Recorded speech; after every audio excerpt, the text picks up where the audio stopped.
Pronto, já estamos aqui. Hoje já estamos revezando, hein? Como anunciou sexta-feira, pastor Guerra nas suas merecidas férias e o pastor Rogério voltando de férias. Graças a Deus. Bem-vindo, que bom. Como é que foi? Descansou? Joia. Bom demais. Que bom. Bom Ficou demais. por aqui? Viajou? Fiquei por aqui, não viajei não. Ah, mas deu para dar uma... Deu uma descansadinha. De volta? De volta. 100%. Todo vapor. Pastor Rogerinho com a gente aqui. Agora é Rogerinho e Rogerão? É. E olha, semana passada foi muito bom. Se você acompanhou, cada dia um tema diferente, né? Tivemos muita participação por telefone, dúvidas. Então já quero aproveitar e deixar à sua disposição o nosso telefone 3253-3320.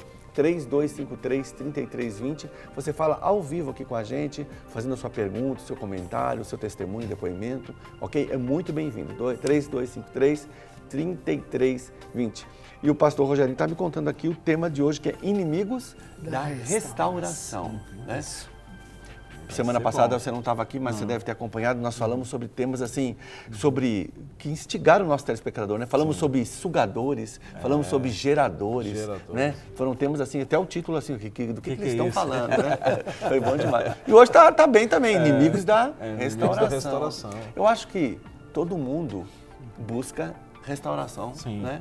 E curioso saber que existem inimigos, mas deixa primeiro o Rogerinho contar o nosso texto bíblico de hoje.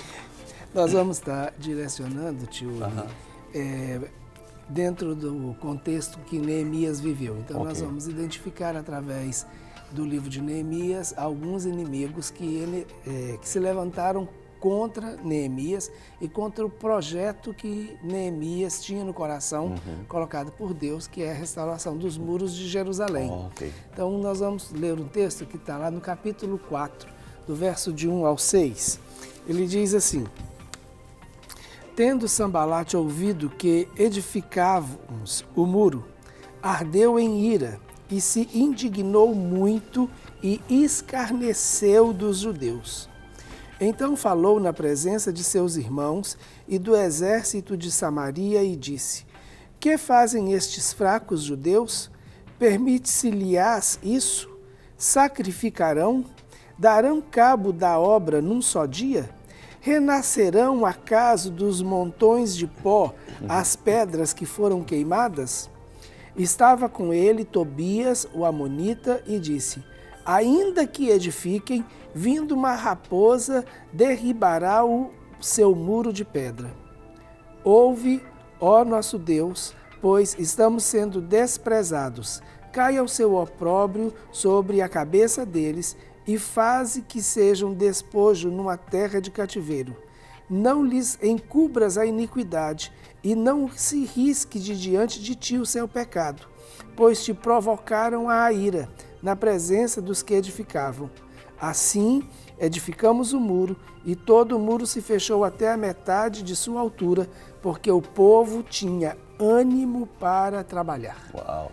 Então, é interessante que o inferno sabe quais são os projetos de Deus na sua vida, sua entrega, seus sonhos. E quando há uma posição nossa para um chamamento, quando nós nos colocamos de pé atendendo o chamamento do Senhor, não aceitando mais as cadeias das trevas, com certeza nós vamos ter um grande levante, pois o inferno vem contra a nossa vida, a sua casa, seu ministério. Todos nós temos raízes velhas para serem cortadas, e as mudanças acontecerão através da palavra de Deus. E aí nós vamos ter alguns desses levantes. E o levante que a gente está colocando hoje é exatamente essa questão da conspiração e do escárnio, da zombaria. Pastor Rogério, acho que isso tem muito a contribuir para o nosso telespectador, porque todos nós levantamos muros, né? O muro da nossa família, o muro de proteção no nosso trabalho, o muro de proteção da nossa moral, da nossa índole, do nosso testemunho.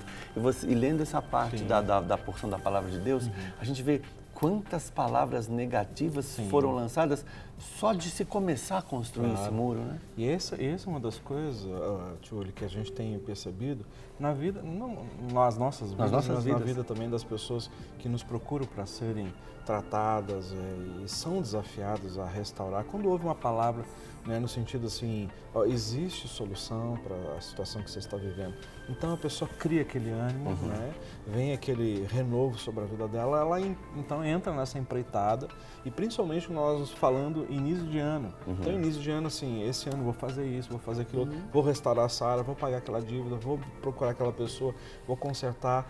Aí começa a vir os ventos fortes, né? E é justamente isso que Neemias fez, né? Ou seja, Neemias assistiu o rei, né, ali diariamente, era aquele que tinha aquela responsabilidade de provar antes, né, e para que não houvesse nenhum dano para o rei. Então o rei notou, né? O texto diz isso, então notou que o semblante deles estava caído, então ele disse, olha, eu estou vendo a situação do meu povo e eu não consigo mais viver nessa situação. Então ele tomou força, teve autorização, né, e foi para lá. E aí quando começou o processo, aí automaticamente começaram a vir as pedradas. Né? Então essa é uma situação que talvez você que está nos assistindo, né, está vivendo isso.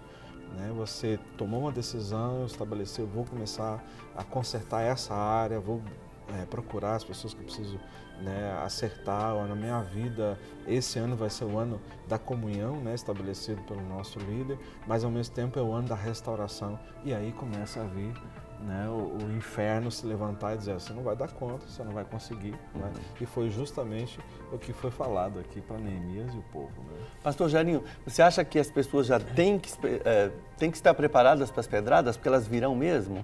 Ou Deus nos livrará de todas as pedradas que virão sobre nós? Olha, até você acreditar que Deus nos livrará de todas as pedradas que virão contra nós, já é uma forma de preparo. É verdade. É verdade. Já é colocar o escudo da fé, né? E a convicção de que Deus está se posicionando entre nós e aqueles que estão contra o propósito dele na nossa vida. E é uma realidade que a gente tem. Mas é interessante quando você colocou, Tiuli, com relação aos questionamentos. E esta é uma das características que a gente vê no texto e a gente vê na vida, não somente nossa, quando nós nos levantamos, como daqueles que estão próximos de nós. São as dúvidas. E não somente as dúvidas, mas semeando uma atmosfera de incredulidade até na nossa própria capacidade. Verdade. Né? Então, chegaram a falar, ainda que eles levantem o muro, uma raposinha, né? Uma raposa destruirá. Menosprezo, exatamente. Menosprezo. Então, coloca, tipo, você não tem condição e aquilo que você fizer não vai prestar, não vai valer de nada, né? Como que eles vão fazer? Criarão vida aquele pó e aquelas pedras? Então, aí falta de recursos, falta de capacidade, né? A impossibilidade, sacrificarão de novo, isto é, vocês vão conseguir alcançar o propósito que antes tinham, né? Restaurar. Então, todo tipo de dúvida ele vem. E muitas vezes, ela vem não somente por uma sugestão direta de Satanás para nós, porque nós temos isso, né? Até mesmo por causa de algumas experiências que a gente já teve, e Satanás faz questão de nos lembrar disso, né? Ah, tá vendo? Você começou isso e não terminou, agora quem te falou que isso vai dar certo, né? Como também vai usar pessoas que estão próximas. Essa que é a situação. Mais complicada, né? Porque vai usar as pessoas próximas, vai usar as pessoas que nos conhecem, muitas vezes dentro da nossa própria família. Que você ama, que está ali no dia a dia com você. Exato. Mas eu acho que você não vai conseguir, quer dizer, né? Isso aí vai durar pouco tempo. Sabe aquela situação? Mas você já tentou outras vezes. Você já tentou outras vezes. Você vai de novo? Para quê? Chegar em junho já terminou, já parou. Né? Você vai desistir, vai abandonar. Então, esse é um grande desafio. Inclusive, Tio, eu quero assim mandar um abração, mandar um beijo para a pastora Vera, a pastora Vasti, que sempre está nos assistindo. Queridas. São amadas do Senhor. E uma vez a pastora Vasti ministrou uma palavra nesse texto, lá na Estância Paraíso, no período que eu morava lá com a minha família, né? Então, e para mim, assim, foi tão apropriado, foi tão profundo essa palavra, porque eu estava vivendo uma realidade assim, né? E Deus usou assim com muita propriedade, muita graça, como sempre, né? Tem usado ambas, né? Então, assim, quero mandar um abraço para elas e dizer que naquele momento foi a palavra assim, rema, pro meu coração, caiu assim certinho, regando, sabe, aqueles momentos de onde você está enfrentando, principalmente eu estava vivendo essa questão do escárnio, né, da zombaria, né, achando assim, você nunca vai conseguir fazer nada nessa área, em outras situações que eu estava vivendo. Então essa é uma situação que eu entendo que muitas pessoas estão vivendo. E eu acho assim, foi de Deus e muito apropriado nós falarmos sobre isso nesse período, início do ano, né, para você entender, não é, que vão surgir situações assim, ou talvez até já surgiram, e você já está lidando com elas. Então é importante você ver a reação de Neemias diante dessa situação, né? Como que ele reagiu, o que ele falou, né? Como que ele se posicionou diante dessa situação, entendendo que isso todos nós vamos enfrentar, né? E o segredo é como se posicionar, não, pastor Jânio? Sim. O texto ele nos dá uma clareza de duas coisas que nós precisamos fazer. Uma delas é orar. Então, Neemias orou. Ele falou com Deus. E a segunda é continuar a obra. E aí, essa ideia da continuidade, ela é muito importante. Essa ideia de continuidade é que vai nos garantir que, ainda que aquelas palavras venham me ferir, ainda que aquelas palavras em um momento anterior na minha vida ou numa experiência anterior tenham sido verdadeiras, hoje a situação é outra. Sabe? É buscar o ânimo e ter a visão da continuidade, do complementar da obra. Entendeu? Então, não é uma coisa que você vai fazer como desaforo. Já que eles estão falando isso, eu vou fazer para provar para eles. Não, é a convicção de que você foi chamado para fazer e o seu foco está naquilo que você está fazendo. Eu gosto muito disso, sabe? Isso me lembra muito a ideia e a visão de Neemias. O meu foco tem que estar naquilo que eu estou fazendo, naquilo que Deus colocou nas minhas mãos para fazer, a certeza e a convicção de que é este o meu destino e eu estou caminhando em direção a ele. Amém. Né? Eu lembro, quando eu penso nisso, na passagem e na relação de Abigail, esposa de Nabal, com Davi. Davi estava chegando para matar Nabal e a casa de Nabal por causa de uma situação que aconteceu, mas Abigail se antecipou e chegou até Davi e disse para Davi: não suje, meu senhor, suas mãos de sangue. Olhe aquilo que o Senhor tem para você, que Deus tem para o Senhor, o meu Senhor. Então, esquece esse homem que é o homem de Belial e foca naquilo que realmente é importante. Olha, você foi escolhido como o Deus, cabeça do povo, né? Por Deus como o rei. Então, isso aqui não deve interferir. Então, é muito importante. Não muda o foco, não. Não muda o foco. Né? Verdade. Então, aí essa motivação para o trabalho, para continuar o trabalho. E isso é muito importante. Ok. Nós temos uma participação por telefone. Cláudia, bom dia, bem-vinda à Clínica da Alma. Bom dia. Fica à vontade, pode fazer sua pergunta. É que ano passado eu estava trabalhando com os adolescentes da minha igreja. Aí esse ano o pastor me pôs para trabalhar com as crianças, né? E eu tenho um menino, eu tenho dois filhos, um de 8 anos e um de 3 meses. E eu sou muito dura com o meu de 8 anos, a ponto de eu só olhar para ele já sabe o que é que eu estou falando. E eu tenho medo de agir assim, talvez, com as crianças assim também. Talvez ser dura demais às vezes, e a mãe assim ficar brava comigo. Então, acho que o pastor ter me colocado com as crianças é um modo de Deus me moldar. E muitas vezes assim, eu vou lá para reger elas, para as cantares, e quando eu volto, parece que as pessoas estão me julgando, parece que eu estou fazendo tudo errado. É muito difícil. É muito difícil. Obrigado, Cláudia, pela sua participação, viu? Um bom dia para você. Obrigada. Olha só, Cláudia, eu queria, assim, falar algo para você. seria importante a gente entender, né, e você entender por que você é tão duro assim com o seu filho de 8 anos, né? O seu medo, eu entendo o seu medo de ficar preocupado qual vai ser as reações dos pais, né? Caso você usa a mesma metodologia que você tem usado com os seus filhos, né? O seu filho mais velho, né? Inclusive o tio Uli tem muito mais propriedade para falar sobre crianças do que nós. Tá ótimo, eu trabalho com crianças, mas na realidade é importante você saber por que você age dessa forma. Porque é importante a gente buscar sempre o equilíbrio. E o equilíbrio sempre é um desafio para todos nós, né? Então, ou nós sermos severos ou duros demais, ou não sermos liberais demais, né? Entendendo que é importante estabelecer limites para os nossos filhos. Eles precisam ter limites. Então, é importante saber por que você age dessa forma.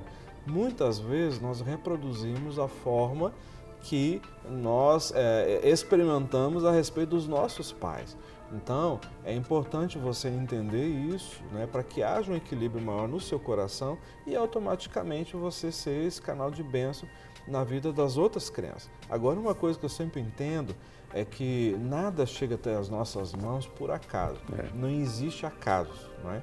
Então, eu tenho plena convicção que Deus está usando essa porta para tratar isso dentro de você a respeito do seu relacionamento com o seu filho, para você ser aperfeiçoada e ser um instrumento ainda melhor e mais usado, né, nas mãos dele para o louvor da sua glória através desse ministério que ele está confiando, né? Se o pastor está crendo que você é uma pessoa hábil e capaz de lidar com as crianças e fazer um excelente trabalho com elas, então, na realidade, você precisa permitir que o Senhor venha tratar isso.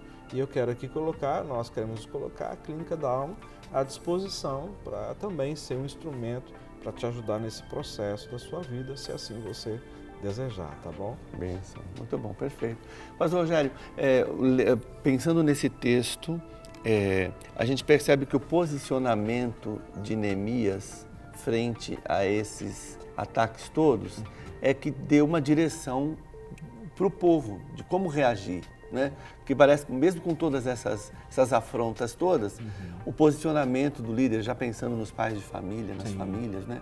O posicionamento dele fez com que o povo encarasse de uma forma e construíssem um muro, continuassem eu vejo o posicionamento de nós como indivíduos, de como chefes de família, quanto é importante para um direcionamento para todos aqueles que estão ao nosso redor também. Né?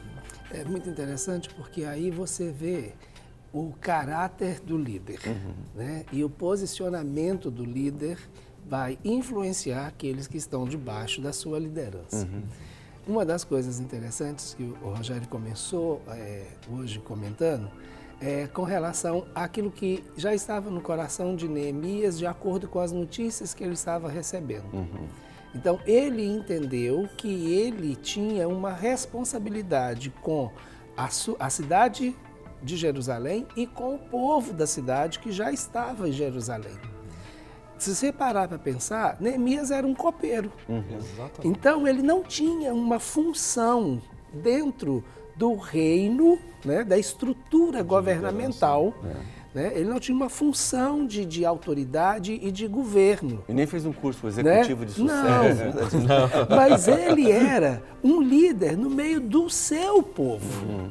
Então, ali dentro, né, ele era assim, um simples copeiro. Vamos imaginar assim, um serviçal, que apesar de ter a confiança do rei, mas ele era um serviçal. Mas quando ele faz essa mudança, ele se posiciona como um líder que tem um desejo no coração e que tem uma visão do todo. Porque o que ele fez quando ele chegou lá? O texto, os capítulos anteriores, diz que ele não contou nada para ninguém. Mas ele saiu de madrugada e rodeou toda a cidade e olhou exatamente o que ele tinha, quais eram as dificuldades e o que precisava ser feito. Então, ele se posiciona como um líder que sabe o que tem que fazer e sabe os recursos que ele tem na mão. E isso é muito importante, porque na hora que ele ouve essas palavras, né, do pó, das pedras do fogo, né? Vão tirar as pedras do fogo, o pó da terra. Então, ele sabe o que ele tinha. Então, ele sabia o contexto onde ele estava, sabia o tempo que ele tinha, não podia, né? O rei perguntou, quanto tempo você vai precisar? E ele estabeleceu um tempo para voltar. Então, ele sabia que ele não tinha a vida inteira para ficar ali, ele tinha tempo de começar e tempo de terminar. Então, o cronograma na cabeça dele estava muito claro. Então, a gente vai perceber que um líder com visão, com planejamento, com propósito, e isso faz a diferença. Né? Isso faz com que o povo perceba essas coisas. Não estamos seguindo qualquer um. Verdade. Estamos com uma participação de Ipatinga, uma das cidades aqui de Minas Gerais. Bem-vinda, bom dia. Bom dia. Fica à vontade de fazer sua participação, sua pergunta. Tá, obrigada. Olha, eu ouvi o pastor Rogério falando sobre a passagem anterior que ele falou aí. Então, eu creio que eu estou encaixada mais ou menos nisso. Então, eu sou uma pessoa muito tranquila e que eu quero pedir assim, a ajuda de vocês. O meu esposo, ele é assim, por causa de uma laranja que eu tiro do lugar, que está no lugar, eu coloco em outro lugar. Então, para ele, aquilo, ele chega, não era ali, então já é uma coisa assim, para ele, para um motivo, para ele já ficar nervoso, virar cara, sabe? E não ter mais conversa comigo. Já vai com os 3 dias que ele, assim, tá bem, tá assim, bem comigo, assim. Fomos à igreja juntos ontem, sabe, conversa dentro do carro, o necessário. E voltamos para casa e não tem aquele diálogo, sabe? E eu fico calada, respondo tudo, converso com ele normal, não entro em conflito com ele. Eu estou na situação assim, vou esperar, estou olhando até onde vai e estou crendo no Senhor. Ele vai mudar esse quadro na vida dele, porque é difícil.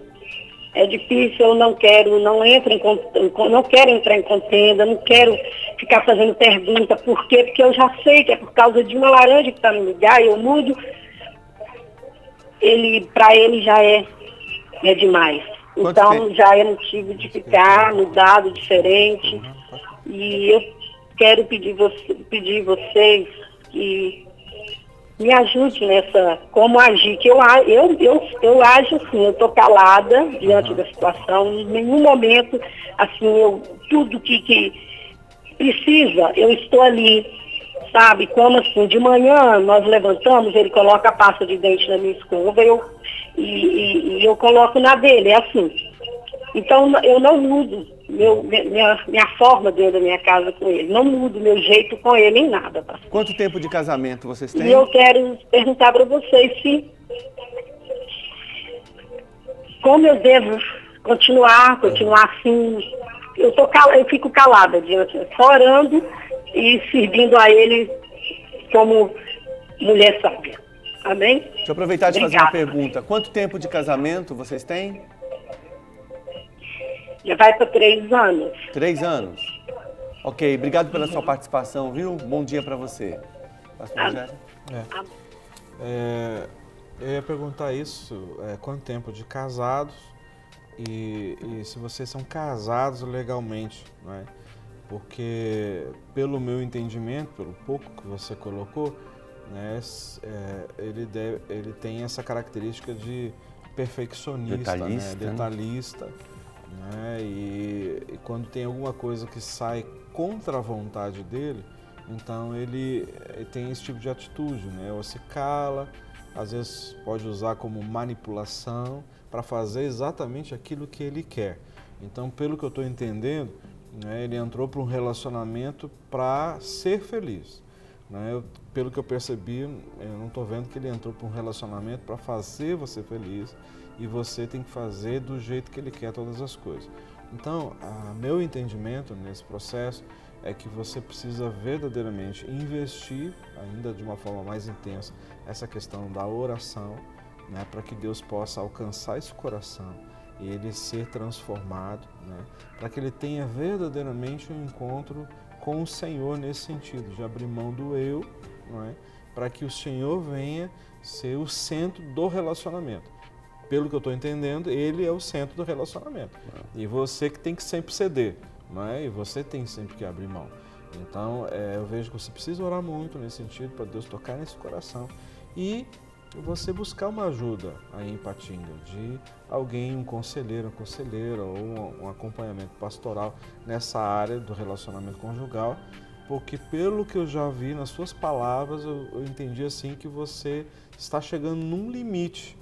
Não é? 3 anos, você disse assim, eu estou deixando ir para ver no que vai dar. Essa é uma atitude muito ruim. Né? Essa não é a melhor atitude. Não é deixar o barco correr para ver aonde vai chegar. E normalmente a experiência que a gente tem tido é que não vai chegar em bom lugar. Não vai chegar no bom lugar. Né? É verdade. Eu acho que o programa está despertando muitas curiosidades, muitos telespectadores ligando, querendo fazer perguntas. Nós temos com a Maria José também no telefone. Bom dia, Maria José. Bom dia. Bem-vinda. Obrigada. Vou te pedir um favor, Maria José. Eu estou com problema no meu casamento. Deixa eu te pedir um favor antes, Maria José. Oi. Abaixa todo o volume da sua televisão e só fala com a gente no telefone, porque tem muito eco e você começa a se distrair e começa a misturar as vozes. Só diminui bem o volume da sua TV e fala com a gente só por telefone. Tá bom. Ótimo. Eu estou com 29 anos de casado. E o meu marido, ele era crente da Deus e Amor. Ele ia ser pastor e largou tudo. Ele tem 52 anos e hoje ele age como um jovem. E ele carrega muito minha filha, que hoje está com 15 anos, junto com ele, para onde ele vai. E a minha filha furou o nariz, furou a língua, furou o umbigo, furou um trago na orelha. E ele leva ela para dançar, para show. Levou ela para uma cidade chamada Oliveira, 3 dias com a outra jovem de 16 anos. E fala que eu não posso estar onde ele está, não, porque eu sou uma pedra de tropeço. E eu continuo na igreja, sabe, pastor? E ele, desde 2008, que ele está nessa situação. E agora, no final do ano, agora no Natal, ele chegou com uma tatuagem na perna esquerda, não sei se é um lobo, se é um cachorro, e a minha filha falou que ela vai fazer também a tatuagem. E ele falou que ela não vai fazer, ela falou, eu vou fazer. Porque eu sei sendo um velho babão, você fez, por que eu não posso fazer? E quando ele vem no final de semana, ele sai com ela para shopping, para cinema, e eu não posso participar de nada. Ele espera eu sair para a igreja para ele levar ela para essas coisas. E ela até não quer me respeitar mais. E ela falou que não vai mais na igreja comigo, não quer participar de nada junto comigo. Ontem eu estava arrumada para ir para a igreja. Ele comprou uma carne e na hora de eu sair para o culto, eu tive que arrumar para ele fazer um churrasco aqui, junto com ela. Aí com 1 hora e pouca, com medo, ele pegou, pôs ela no carro, levou ela para casa da amiga dela e ele foi embora para Oliveira. E aí já tinha acabado o culto, eu fui para outro ministério assistir um culto, sabe, pastor? Ô, Maria José, E minha filha está para casa da amiga até hoje. Obrigado por você compartilhar a sua experiência, o seu testemunho. Nós vamos falar sobre isso aqui. Obrigado, Maria José. Um abraço. Tá. Só querendo Eu dizer... tenho 29 anos de casado, viu, pastor? 29? Ok. Ele tá fazendo o quê, Oliveira? Ele tem 52 anos.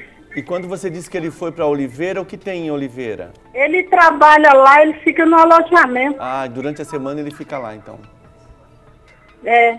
Entendi. Ok, obrigado. Eu tenho 52 Nada. anos também, me sinto bem jovenzão, mas não assim também de tatuagem, de brinco, de piercing, já não dá. Olha, infelizmente a gente tem um quadro de uma liderança dentro de casa que é completamente oposta àquela liderança que nós acabamos de colocar como a liderança de Neemias.